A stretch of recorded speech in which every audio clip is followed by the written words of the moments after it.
I spend my life in transient spaces. As a regional loss prevention manager for a massive chain of hardware stores, my entire existence is measured in highway mile markers, stale gas station coffee, and generic motel rooms.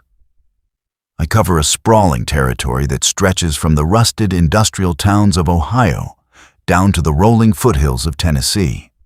I practically live out of my company-issued Ford Explorer, moving from town to town, auditing inventory, and firing people who steal drill bits. It is an incredibly lonely way to make a living. You become unmoored from normal society. You don't have a neighborhood. You have a loyalty rewards tier with a budget hotel chain. You don't have neighbors. You have the muffled sounds of strangers through thin drywall.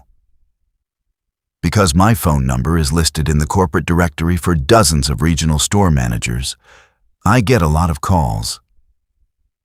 To manage the flood of vendors, angry ex-employees, and spam, I pay for a premium caller ID and tracing app. It bypasses spoofed numbers by pinging the actual cell tower the call is routing through, giving me a remarkably accurate GPS estimation of where the caller is located. Usually, it just tells me that a telemarketer is sitting in a call center in Florida. I didn't realize that piece of technology was going to ruin my life until a Tuesday night in late October. I was staying at a roadside motel just outside of Dayton, Ohio. I had spent 10 hours in a freezing warehouse and was dead on my feet. I fell asleep around 11 p.m., the television still playing a muted infomercial to drown out the sound of the highway outside. At exactly 3:33 a.m., my phone began to vibrate violently on the cheap wooden nightstand. I groaned, rolling over and squinting at the bright screen. I expected it to be a store manager dealing with a late-night alarm trip. Instead, the screen displayed a generic, local Ohio area code. Beneath the number, my tracing app displayed a small map snippet and a line of text. Incoming call, Dayton, Ohio.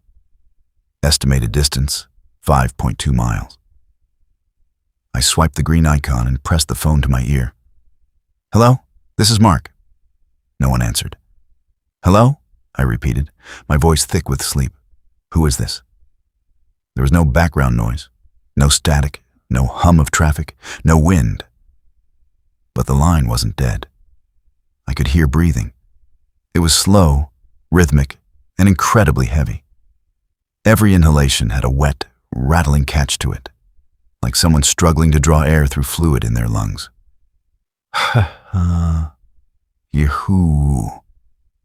Listen, if this is a prank, it's not funny. It's 3 a.m, I snapped. The breathing didn't change tempo. It just continued, a methodical, mechanical respiration right in my ear. I hung up, tossed the phone back onto the nightstand, and rubbed my eyes.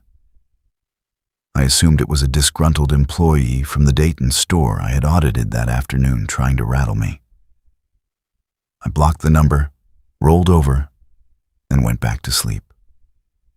On Wednesday morning, I packed my bags, checked out, and drove 3 hours south to Cincinnati. I worked another grueling shift, checked into a different hotel near the Interstate, and went to sleep. At 3:33 a.m., the phone vibrated against the glass top of the bedside table. I woke up with a start. I looked at the screen. It was a different number. This time, it was a Cincinnati area code. My tracing app pulled up the location data. Incoming call, Cincinnati, Ohio. Estimated distance, 2.1 miles. A cold knot of unease tightened in my stomach. I answered the call and brought the speaker to my ear. I didn't say anything this time. I just listened. Ha. Who. The exact same wet, rattling breath, the exact same slow, agonizing rhythm. Who are you? I whispered. The breathing continued for exactly 10 seconds, and then the line clicked dead. I sat up in bed, turning on the bedside lamp. The unease was blossoming into genuine fear. If it was a disgruntled employee from Dayton, why were they spoofing a Cincinnati number? And why were they calling at the exact same minute?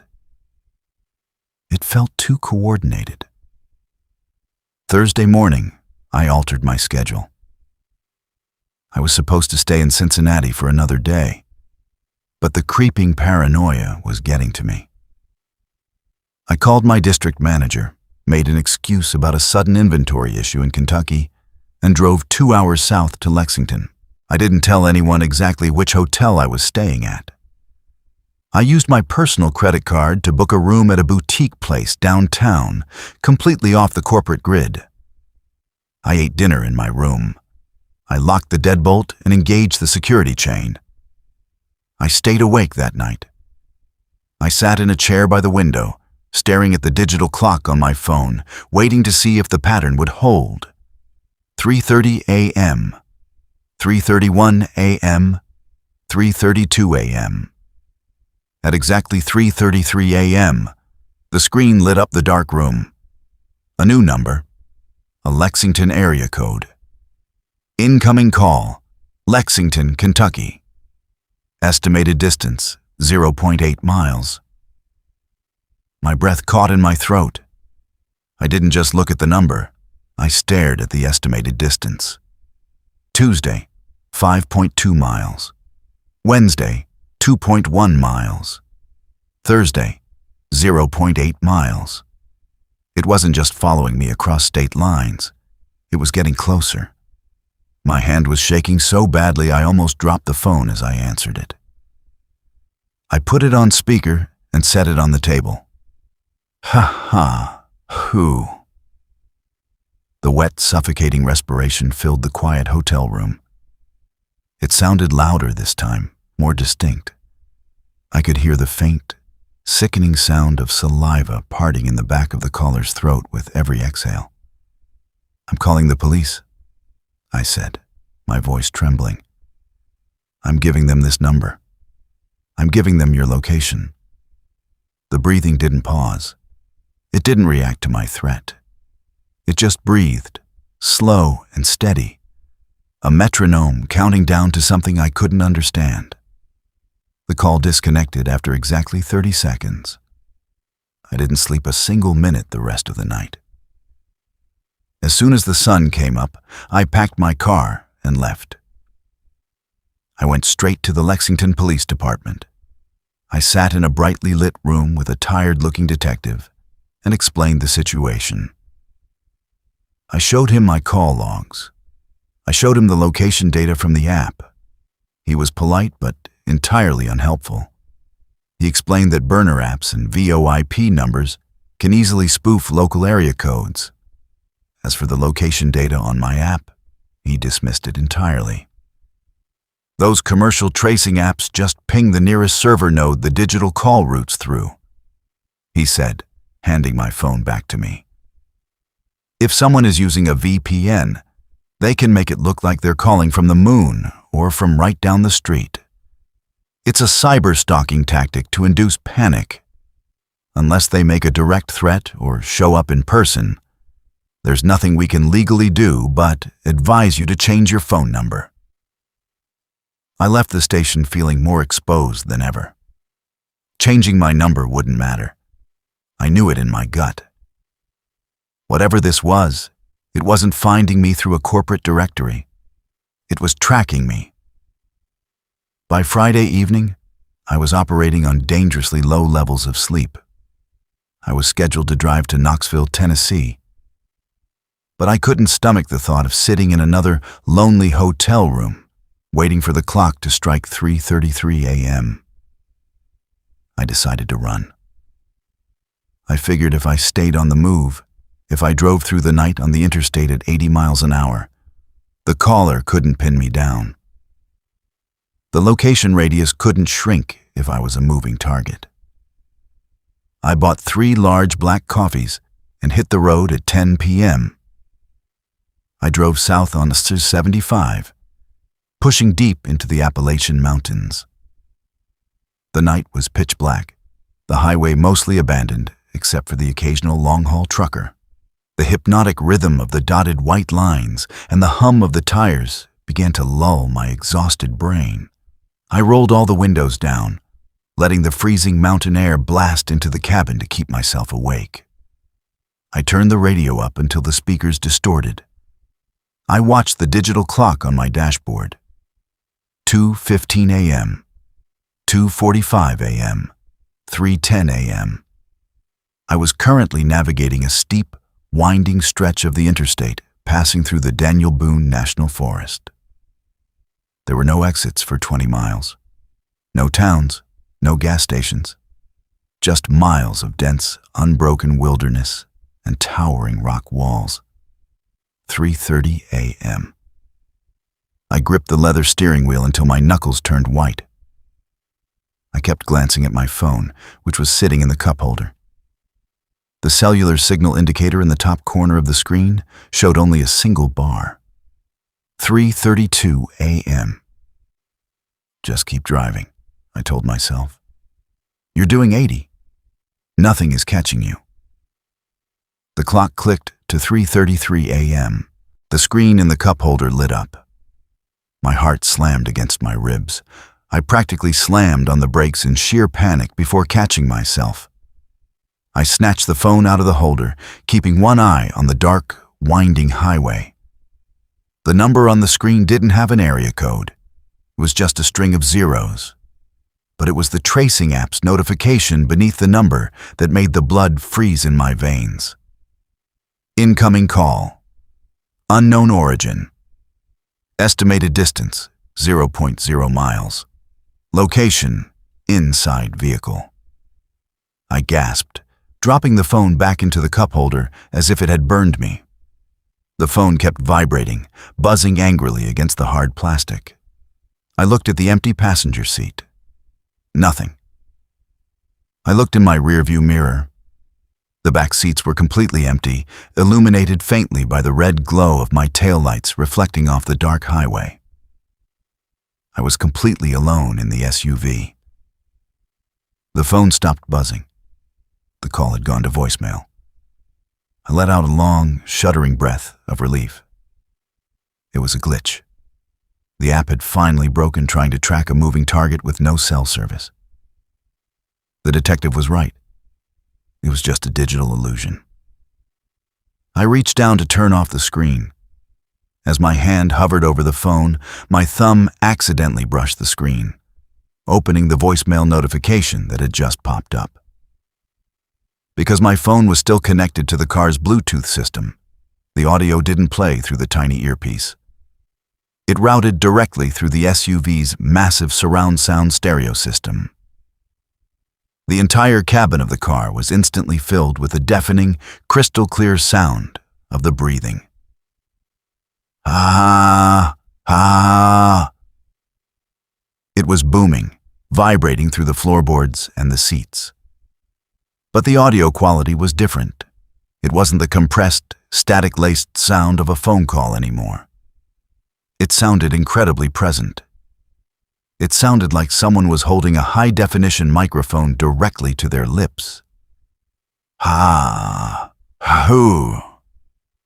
I frantically jabbed at the dashboard screen, trying to turn the volume down, trying to disconnect the Bluetooth. The screen was frozen. The volume dial did nothing. Then, beneath the booming sound of the wet respiration playing through the speakers, I heard something else. It was faint, but unmistakable. It was a physical sound, an acoustic echo that was completely out of sync with the audio playing from the car's stereo. It was coming from directly behind my head. I froze. The SUV was hurtling down the dark mountain highway at 75 miles an hour, the freezing wind whipping through the open windows. Ha ha, went the stereo. Huh-ho, went the sound from the back seat. I didn't want to look. Every survival instinct I possessed screamed at me to keep my eyes glued to the road, to ignore the impossible logic of what my ears were telling me. But the physical presence in the car was overwhelming. The air pressure in the cabin felt incredibly heavy, thick with the scent of damp earth and rotting copper. I slowly, agonizingly shifted my eyes up to the rearview mirror. The back seats were no longer empty. Crouched on the floorboards directly behind my driver's seat was a mass of shifting dark shadows. It didn't have a defined shape, but I could see the outline of two impossibly long, pale arms gripping the headrest of my seat. As I watched in the mirror, a face slowly lifted from the darkness. It was a pale, bloated, featureless expanse of skin, except for a wide, gaping hole where the mouth should be. The edges of the hole were raw and wet, vibrating with every agonizing breath it took. The thing in the back seat leaned forward. I felt the freezing, wet dampness of its breath brush against the back of my neck. Through the car's stereo, the voicemail ended with a sharp digital beep. The silence that followed was shattered by the physical, guttural rasp of the thing inhaling right next to my ear. "I'm here," it whispered. I jerked the steering wheel hard to the right. The heavy SUV swerved violently across the dotted line, the tires screaming as they lost traction on the asphalt. The headlights illuminated the steel guardrail on the edge of the mountain pass for a fraction of a second before the front bumper connected. The sound of twisting metal and shattering glass was deafening as the car tore through the barrier and launched into the dark, empty void of the ravine below. I survived the crash. I woke up 3 days later in a regional hospital with a shattered collarbone, 2 broken legs, and a severe concussion. The state troopers told me I was incredibly lucky. They said the SUV had rolled 4 times before getting caught in a thick grove of pine trees. They said I had fallen asleep at the wheel. I didn't correct them. I didn't tell them about the app or the phone calls or the pale face in the rearview mirror. I just nodded and thanked them. I have been in this hospital bed for 2 weeks now. My company sent a representative with paperwork and a new temporary cell phone so I could keep in touch with my family. It is currently 3:15 a.m. The hospital ward is completely silent. The nurses have done their rounds. The only light in my room is the steady green glow of my heart monitor and the pale moonlight bleeding through the window blinds. My new phone is sitting on the rolling tray table next to my bed. I haven't downloaded any tracing apps. I haven't given the number to anyone but my mother.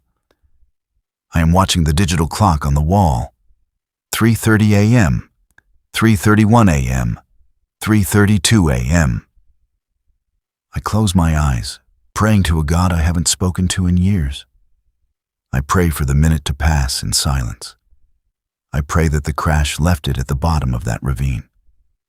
The clock clicks to 3:33 a.m. The phone on the tray table begins to vibrate.